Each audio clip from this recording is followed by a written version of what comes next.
Jo sempre havia volgut viatjar a Àfrica. No sabíem exactament a on, ens era bastant igual, però llavors vam estar començant a mirar països. Però vam dir, ostres, Tanzània té com moltes coses a fer, cultura, esport, natura, no? I ens va cridar com molt l'atenció. La Laia diu, si jo vinc amb tu a Tanzània, pugem el Kilimanjaro.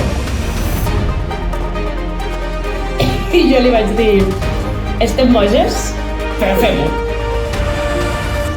Molta gent també ens va dir que no ho faríem, vull dir, del nostre entorn també. Molta gent del nostre entorn proper a nosaltres ens va dir esteu flipant, no arribat, com heu de pujar un 6.000. Recordo que el guia de muntanya me portava de la mà i jo tenia molta son, no parlava gairebé res. Si algú a dia d'avui ens diu quin consell donaríem, creiem que el consell més gran és Jambo bwana, habari gani? Nzuri sana. Wageni wakaribishwa Kilimanjaro, hakuna matalo.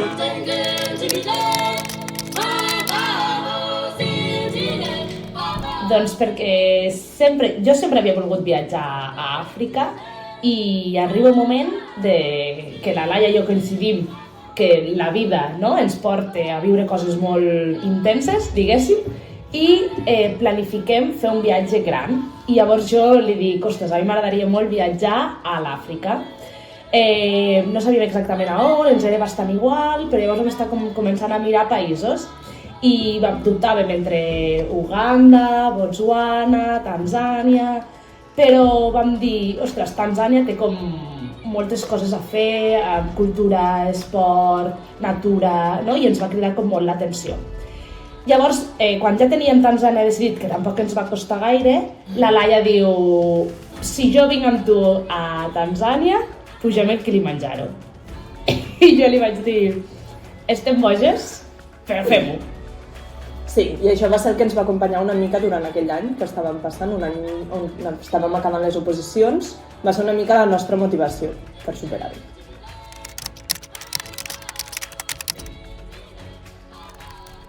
Nosaltres vam estar viatjant per Tanzània durant 21 dies, vam començar el nostre viatge fent un safari de 3 dies, després vam visitar Moshi, on vam poder visitar el poble com a tal i vam poder estar amb una família per conèixer una mica més la cultura local. I el menjar. Vam fer un trekking de 6 dies al Kilimanjaro i al baixar del Kilimanjaro vam estar un dia més extra a Moshi, que el vam aprofitar per conèixer la Pili i per poder descansar. Exacte.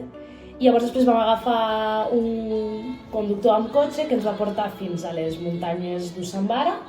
Allí vam fer un altre trekking, perquè no en teníem suficient, i vam visitar tots els poblets que estan per les muntanyes d'Usambara, que són preciosos, i ja d'allà vam baixar fins a Bagamoyo. A Bagamoyo, correcte. I després ja vam agafar el ferri fins a Zanzíbar.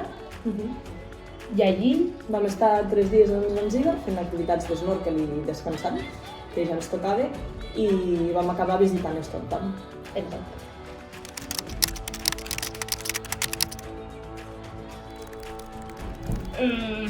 No gaire, a veure. És que clar, com a esportistes com a tal, com el que coneixem tothom, no.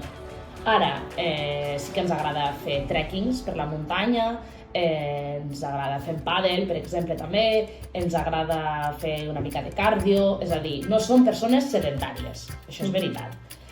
Però clar, quan vam tenir davant aquest objectiu, aquest repte, doncs sí que vam incrementar les nostres sortides a la muntanya.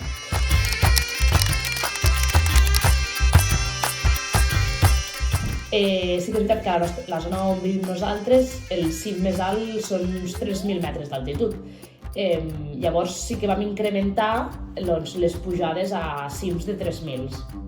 Ens vam sentir força còmodes, llavors en aquest sentit anàvem una mica semitranquil·les. Nosaltres anàvem dient tota l'estona als guies, Només hem fet 3.000, Només hem fet 3.000. I ells ens deien, doncs ja està bé. No passa res, només heu de fer una altra vegada, no? Com si féssiu el doble. Per ells era com una cosa molt senzilla, per nosaltres, bueno, ens sentíem molt a gust quan hem fet 3.000, ens hem sentit molt a gust i mai hem tingut cap problema a nivell de mal d'alçada, però clar, espanta perquè has de pujar 3.000 metres més i la cosa és sèria.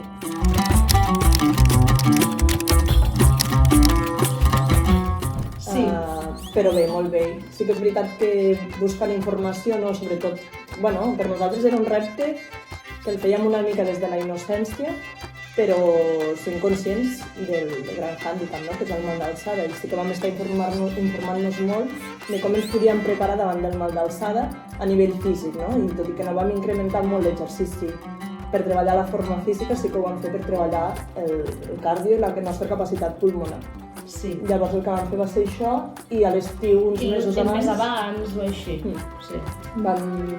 Sí que llavors vam fer una ruta de muntanya per poder dormir 4 dies en refugis de muntanya per dormir en altitud, que vam llegir o no sé, ens va arribar informació no té, que és quan el cos millor pot aclimatar.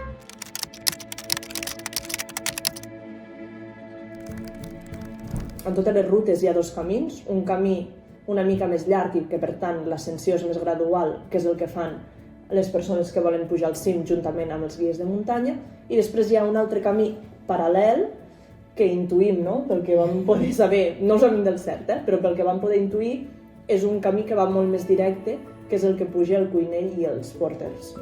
Algunes vegades sí que se troben, però altres sí que fan com el canvi. Sí, això facilita que quan tu arribis al campament doncs ells ja tinguin preparat, no? El menjar o el teu acondicionament una mica. Tot i que és veritat que el seu ritme, evidentment, de caminar no és el nostre. Perquè nosaltres, com hem dit, vam fer la ruta Marangu, que sí que té cabanes, però que tingui cabanes no vol dir que sigui un refugi, és a dir, no hi ha servei de restauració ni res. El que sí que té és com un campament amb cabanes on els aventurers i aventureres que pugem dormim, després hi ha les cabanes dels porters i dels guies, i després hi ha com una sala molt gran on tots els cuiners que pugen a acompanyar el trekking, doncs és on cuinen. Primer dia hem arribat a Mandara Hat. Mandara Hat. Superat, 2.700 metres. 3 horetes. Seguim.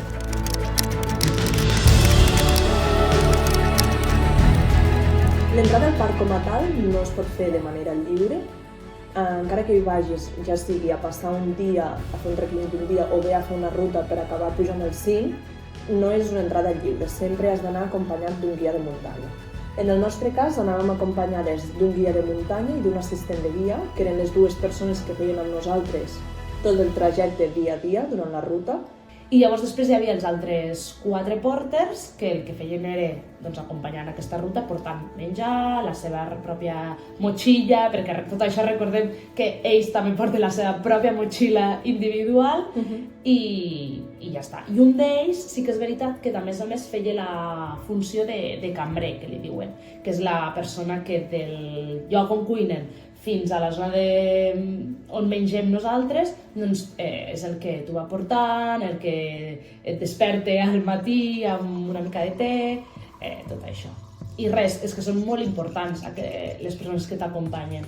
Exacte, llavors després també ens acompanyaven un cuiner, perquè és la persona que prepara tots els menús d'aquella setmana, d'aquella ascensió, i qui pense tot el que s'ha de comprar prèviament per pujar-ho. Llavors, si penseu tot això, se necessita molta gent per pujar coses, perquè no només pugem la roba, sinó que puja tots els estris de cuina, tot el menjar per aquells 6 dies, i a mestres de cuina també ens referim a bombones de gas, per exemple, o allà on cuinar, les cassoles, tot.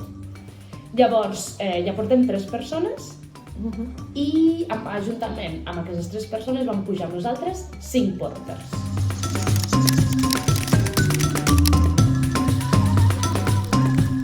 I també et diuen que són 20 quilos. Exacte, no? Hi ha un límit d'equipatge també. És a dir, el porter és una personeta que tampoc pot portar moltes coses, molt pes damunt, tot i que estan preparats i tenen aquesta habilitat magnífica. Clar, només són 20 quilos, llavors nosaltres vam decidir portar això, doncs, la roba justa per pujar. La resta la vam deixar a l'hotel de Moshi. I nosaltres sí que també, per cert, recomanació, nosaltres vam pujar amb Les bosses packing cubes, diguéssim, no? Que són com bosses de ficar la roba al viatge. Perquè vam veure també gent que portava maletes de rodes i, ostres... portàtils, molts objectes electrònics. Vam tenir la sensació que potser hi havia gent, no? Nosaltres vam tenir la sort que l'allotjament que vam agafar abans de pujar al trekking era el mateix que vam tenir un cop vam acabar el trekking, no? Llavors això va facilitar que nosaltres poguéssim guardar allà la roba de la resta de viatge, que vam viatjar molts dies i portàvem roba molt diferent. Portàvem des de roba d'abric per pujar uns 6.000 com objectes per fer snorkel, no? Llavors, clar,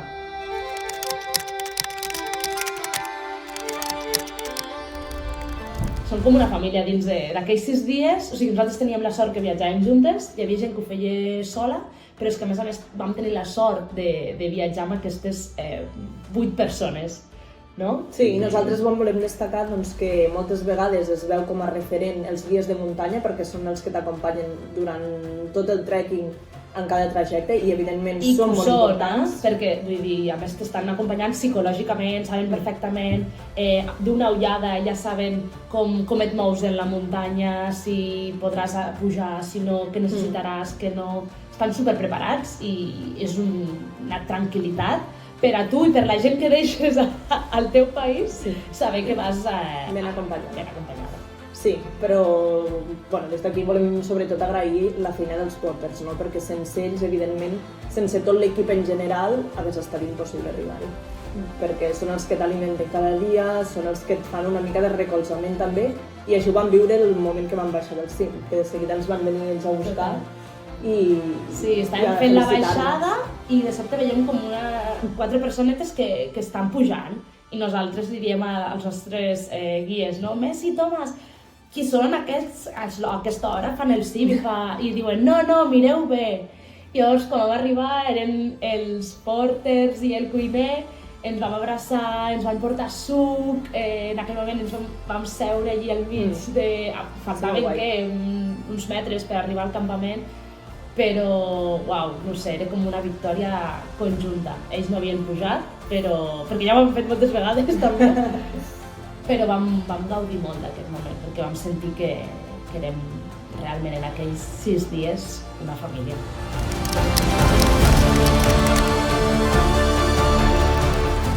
Què vam menjar durant els 6 dies de trekking? Doncs la veritat és que per això portes el cuiner, perquè ell també pensa els menús de tothom, però també el dia d'abans va venir el Tomàs, l'assistent de guia de muntanya, a preguntar-nos una mica quin era el nostre hàbit de menjar, si teníem al·lèrgies, intoleràncies o alguna coseta així, no? I al final és una dieta equilibrada i evidentment basada en que estàs fent un esforç físic important i que cal recarregar a cada moment, no? Per tant, és una dieta basada molt en proteïna i en carbohidrats. I basada molt, i des d'aquí considerem que nosaltres com a tal ja som molt menjadores i no ens costa forçar-nos a menjar, no? Però sí que aquí va ser per sobre potser de les nostres, ja no de les nostres possibilitats, sinó del que en aquell moment creiem que necessitàvem, no? Llavors, per nosaltres seguir també les indicacions dels nostres guies de muntanya en cada cop que ens deien mengeu, beveu més te, creiem que també va ser un del que ens va fer arribar, una cosa dels que ens va fer arribar l'èxit al final, no?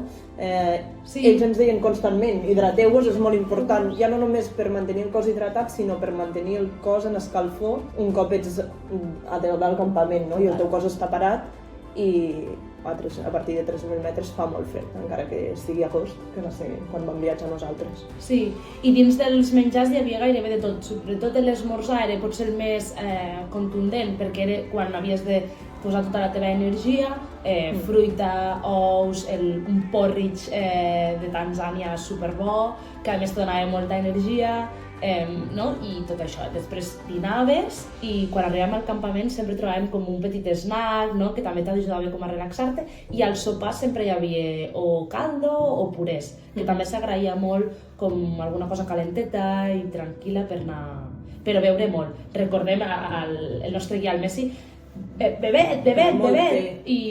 Crec que mai havíem begut tant bé. Vull dir, la Núria en si és molt més de beure té que jo, però jo crec que mai a la vida havia begut tant té, ni crec que mai torni a beure tant té, no ho sé, molt, una barbaritat.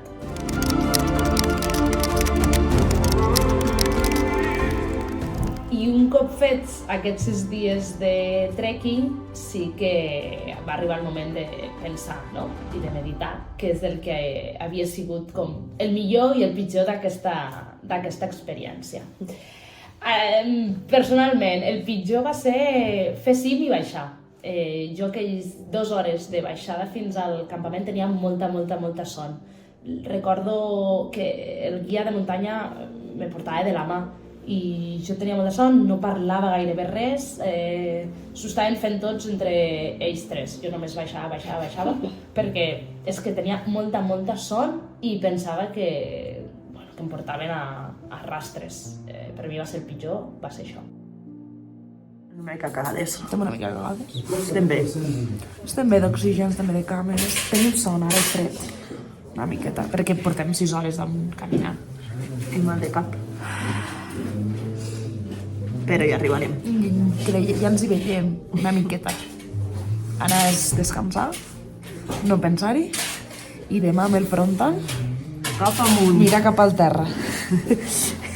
Anar caminant i fer cap amunt. Tu, cap amunt. I el millor és que quan estàs allà dalt no ets conscient. És a dir, per mi el millor, si jo em poso a pensar el millor durant el trekking, és fer-ho amb la Laia, perquè realment ens va unir com molt. Era una tranquil·litat també estar amb ella, perquè ràpid ens entenem. És important, això. Sí. I el dia a dia, no sé, aportàvem una mica de... Recordo els moments de música, posàvem música, estàvem pujant com supercontentes, ensenyàvem música als guies, els guies ens ensenyaven música a nosaltres. Això va ser molt xulo.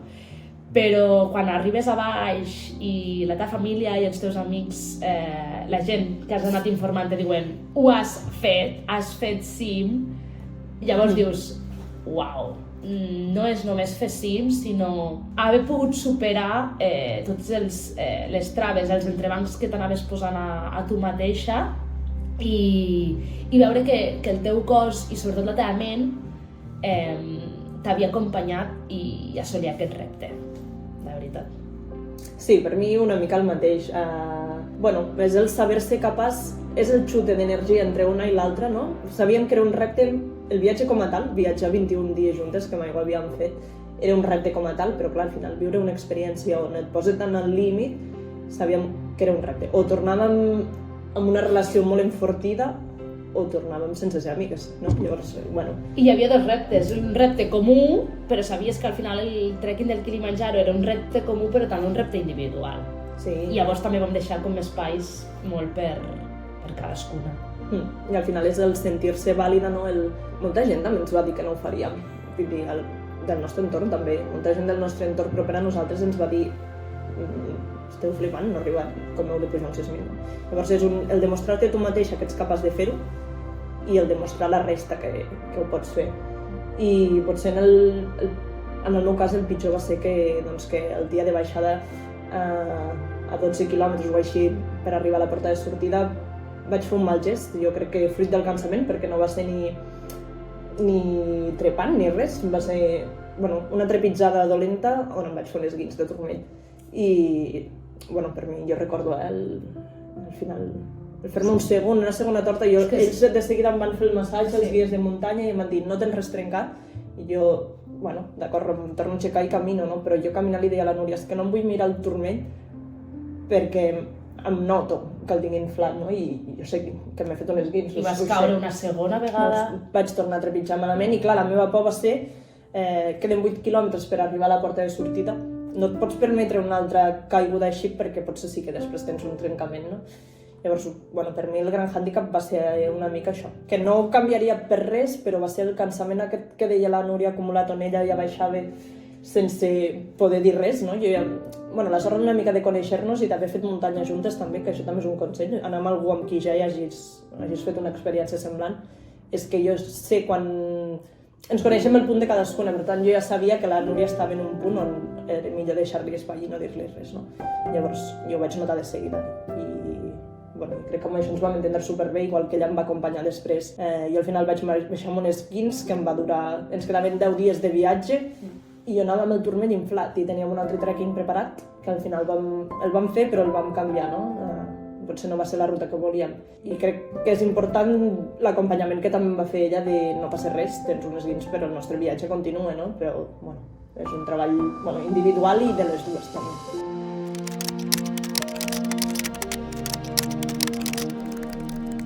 Què ens hauria agradat saber abans? És complicat, Sí, perquè tenim la sensació que en aquell moment sabíem moltes coses, però alhora que no sabíem gaire res. No? Llavors, evidentment, ens vam estar informant, no? Vam estar buscant molts vídeos de gent que havia viscut l'experiència, mirar blogs, com ho havien viscut dia a dia, no? Però al final el moment decisiu és allà. I el moment de viure-ho tu, perquè és que és cada persona, o sigui, nosaltres ara no som molt conscients també que potser ho fem una segona vegada o potser anem a una altra muntanya, un 6.000, i potser no ens trobem tan bé com ens hem sentit al Kilimanjaro, perquè depèn de la persona, depèn del temps, depèn del clima, i mira, potser sí que et puc dir una cosa que ens hauria agradat saber abans, i és que has de saber abans que has de pensar què faràs, no? Si has de fer mitja volta. Sí, però ho vam tenir molt clar de seguida. De seguida vam tenir clar, bueno, que era un hàndicap, que potser no arribessin, o que potser una sí i l'altra no. Que al final, llavors, bueno, això és un consell que donem però que, bueno, no ho sabíem, ens ho vam fer nostre, no ho vam llegir ni a cap lloc, ni res, ni és un consell que vam agafar de cap lloc, sinó ens va sorgir de nosaltres i de la forma més natural. I potser la gràcia ha estat en no saber ben bé el que anàvem. Vull dir, viure-ho des de la innocència de... Bueno, jo recordo, no, la Pili, quan ens va organitzar una mica el viatge i nosaltres li vam dir ens agradaria incloure aquestes coses en el nostre viatge i dir-li, mira, volem pujar al Kilimanjaro, i ella dir-ne, però esteu boges, o sigui, sou conscients del que voleu fer. Molta gent viu aquí, que viu a Tanzània, no l'ha pujat mai, ni s'ha proposat mai pujar-lo. I sou valentes. I sou valentes de fer-ho i nosaltres... Si fem muntanya, pugem 3.000. Ho volem intentar. Llavors, la gràcia potser ha estat viure des de la innocència, des del no saber. I de sempre repetir, ho volem intentar. Nosaltres no anàvem a fer-ho, sinó a intentar-ho i viure-ho.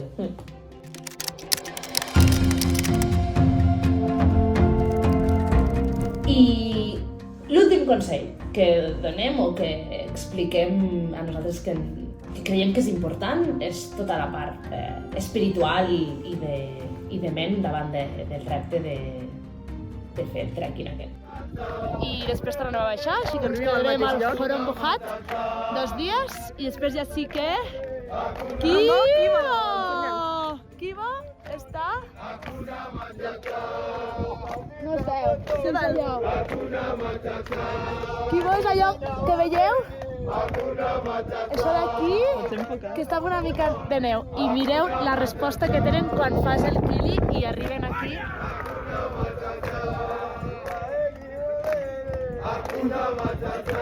Això ens ho cantaran De baixada. si fem el cim.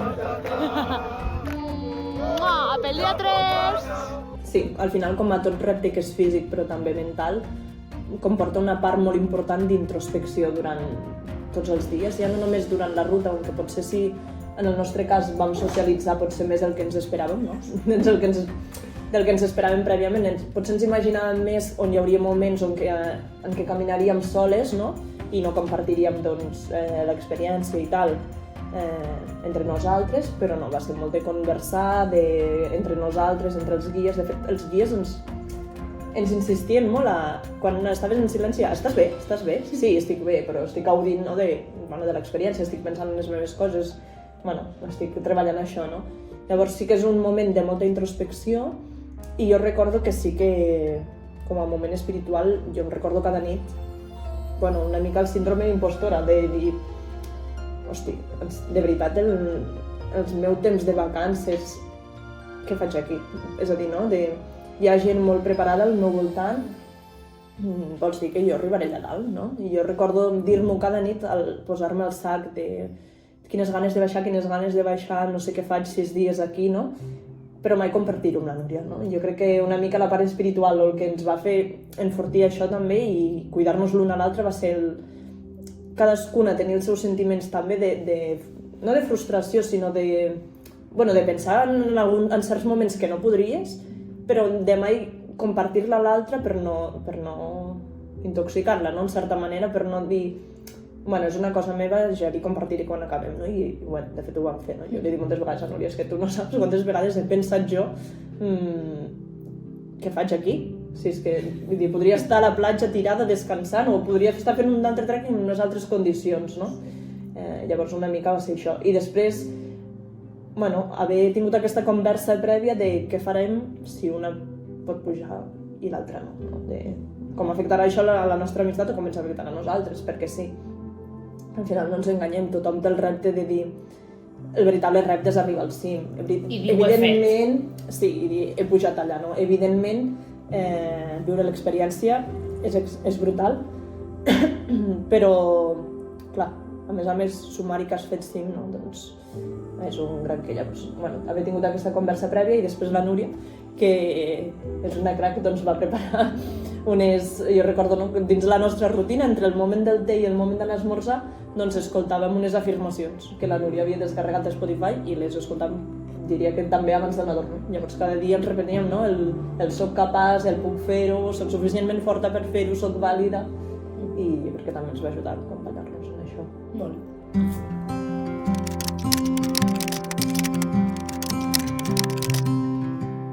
Si algú a dia d'avui ens diu quin consell donaríem, creiem que el consell més gran és mantenir la ment forta. Fer el Uhuru-Peak és un repte físic, totalment cert, però també és un repte molt mental. És a dir, el cap no et pot jugar cap mala passada i si en algun moment defalleix, ràpid has de tornar a tu pots, confiar en tu, sí. I més de l'àmbit, un altre consell que no és tant mantenir la ment forta és seguir les indicacions dels teus guies. És a dir, quan et diuen que beguis, beu, hidrata't, quan et diuen que mengis, encara que no tinguis gana, menja, quan et diguin que te posis el gorro i les ulleres, posa-te-les, no? I quan te diuen que no caminis més ràpid, has de seguir el pole-pole i seguir aquestes indicacions. I cuidar-se la pell. I cuidar-se la pell, sí, perquè nosaltres també ens posàvem moltes vegades crema solar de 50, però tot i així... Vam baixar amb cremades importants. Jo crec que mai de llavis, de pell, bueno, d'haver estat ja el fred, l'altitud, el sol d'alta muntanya. Sí. Llavors, encara que et sembli que te n'estàs posant suficient o que te n'estàs posant molt, posa-te'n més, no? I també un consell super, però que no és nostre, és dels guies ja, és que per descansar bé allí fa molt fred. Llavors nosaltres, per sort, i com a regal també de Peaks on Safari, portàvem una ampolla d'aigua que era termo en aquest cas, que era de metall. Llavors aquest termo ens l'omplien a la nit, després de sopar, d'aigua ben calenta. Llavors això ens deien, això us ho posem dins del sac. I, ostres, dins del sac et permetia també que descansessis molt bé i això és un gran consell. Porteu, o viatgeu amb Peaks on Safari i us regalaran la Philips per arribar amb termo o porteu un termo per posar-hi, a part de l'ampolla d'aigua que vulgueu, però un termo super essencial.